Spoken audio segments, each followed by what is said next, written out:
You asked, how to divide 1064 by 8 using the long division method. 1 is too small. Use 10.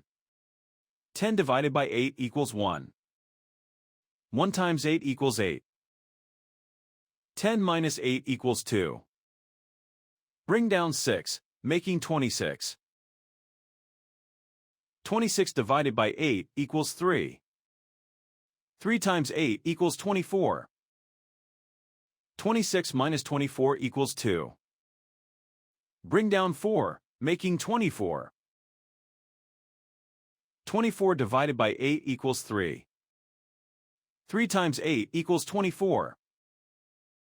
24 minus 24 equals 0. The remainder is 0. The final result is 133.